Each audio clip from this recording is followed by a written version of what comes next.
नमस्कार मित्रों, खेल और खिलाड़ियों की आवाज़ खेल पथ में आपका हार्दिक स्वागत है। मित्रों, लगभग 2 साल हो चुके हैं भारतीय ओलंपिक संघ के चुनाव हुए, लेकिन 2 साल में भी भारतीय ओलंपिक संघ पटरी पर नहीं लौटा है। यद्यपि दिसंबर 2022 में जब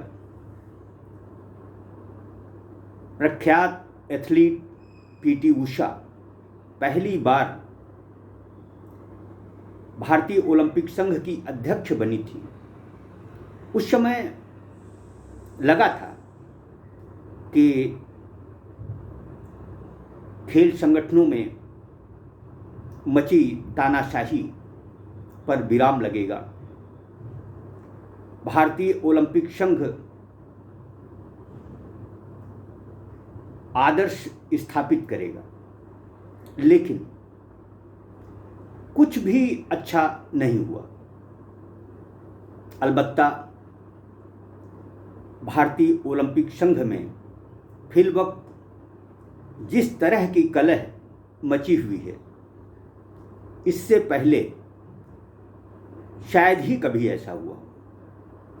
यद्यपि भारतीय ओलंपिक संघ में नूरा कुश्ती हमेशा होती रही है, लेकिन फिलवक्त जो कुछ हो रहा है वह न केवल दुखद है, बल्कि राष्ट्र की अस्मिता के खिलाफ भी है। देखा जाए तो भारतीय ओलंपिक संघ की अध्यक्ष पीटी उषा ने 25 अक्टूबर को एक आम सभा की बैठक आहूत की है। इस बैठक में सीईओ यानी कार्यकारी अधिकारी रघुराम अय्यर की नियुक्ति पर अनुमोदन, भारतीय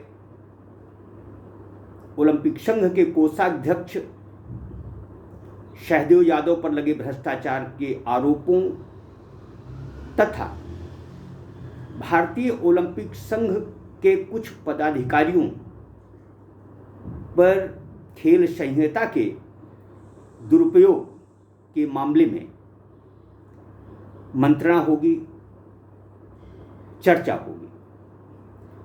अब सवाल ये उठता है कि भारतीय ओलंपिक संघ के चुनाव जब खेल संहिता के दायरे में ही होने थे, तो फिर कुछ पदाधिकारी खेल संहिता को धता बताते हुए भारतीय ओलंपिक में कैसे शामिल हुए। दरअसल खेल संहिता का जो तमाशा हमारे देश में चल रहा है, उसकी कोई स्पष्ट गाइडलाइन नहीं है। बेहतर होता कि दिसंबर 2022 में जब भारतीय ओलंपिक संघ के चुनाव खेल संहिता के दायरे में हुए थे, उसी समय अध्यक्ष पीटी उषा को सभी राज्य ओलंपिक इकाइयों को भंग कर नए सिरे से खेल संहिता के तहत चुनाव कराने थे। यदि भारतीय ओलंपिक संघ खेल संहिता का पालन करने को मजबूर है, तो राज्य की ओलंपिक इकाइयां और दूसरे खेल संगठन क्यों नहीं? ये सबसे बड़ा सवाल है। दरअसल यदि हमें खेलों में पारदर्शिता, ईमानदारी, निष्ठा लानी है, तो नियम कानून नहीं, व्यक्ति को स्वयं ईमानदार होना होगा।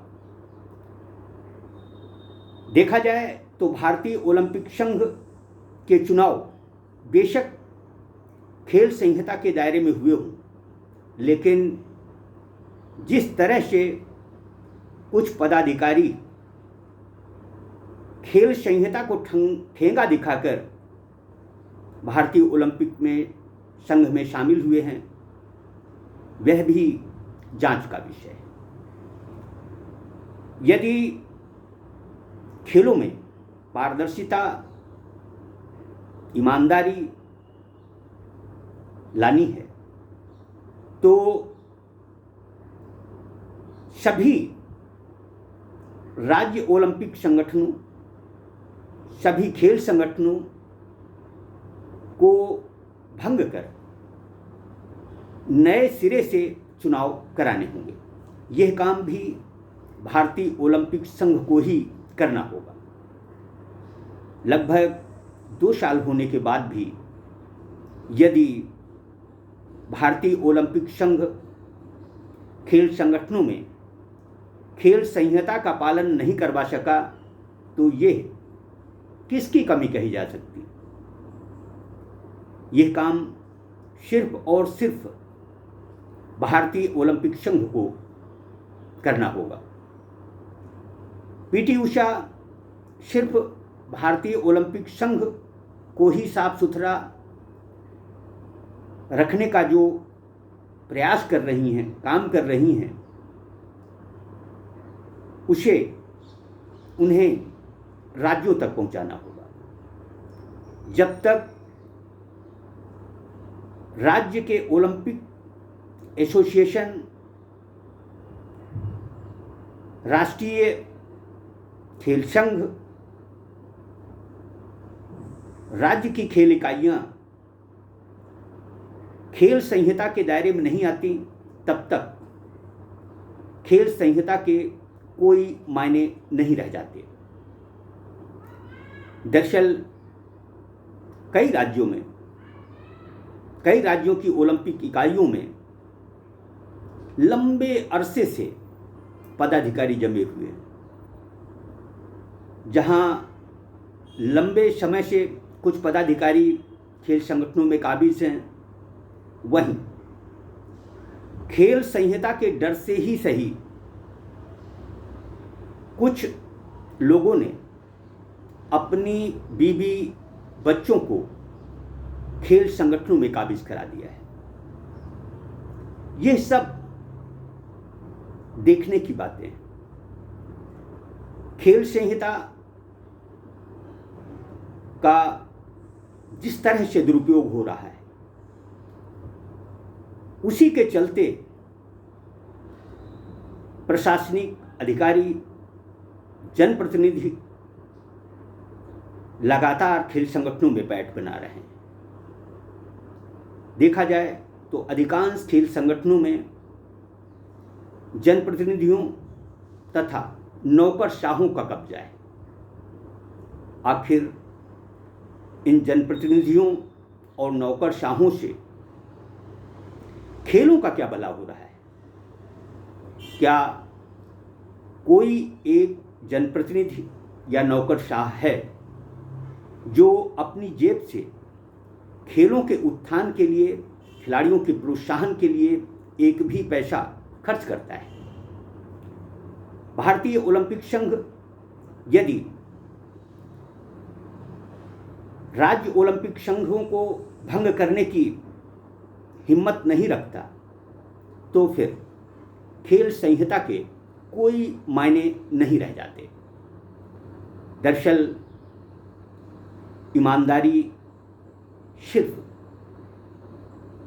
कॉपी किताबों में लिखने वाली बात हो चुकी है। कोई भी ईमानदारी से, निष्ठा से अपनी कुर्सी नहीं छोड़ना चाहता। ऐसे में यदि भारतीय ओलंपिक संघ कुछ कठोर निर्णय नहीं लेगा तो फिर खेल संहिता के कोई मायने नहीं रह जाते।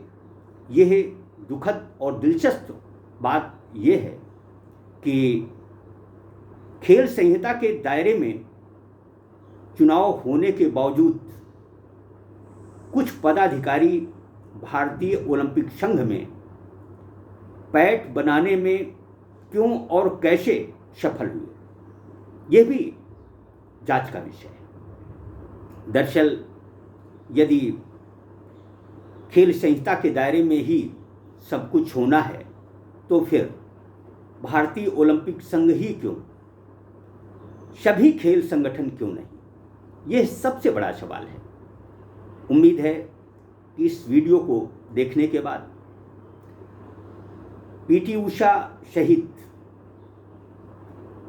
दूसरे ओलंपिक संघ के ईमानदार पदाधिकारी खेल संहिता का अनुपालन कराने पर सभी खेल संगठनों पर दबाव बनाएंगे तथा भारतीय ओलंपिक संघ की अध्यक्ष सभी राज्य ओलंपिक इकाइयों को भंग कर नए सिरे से चुनाव कराने का आदेश देंगी। जय हिंद, जय भारत।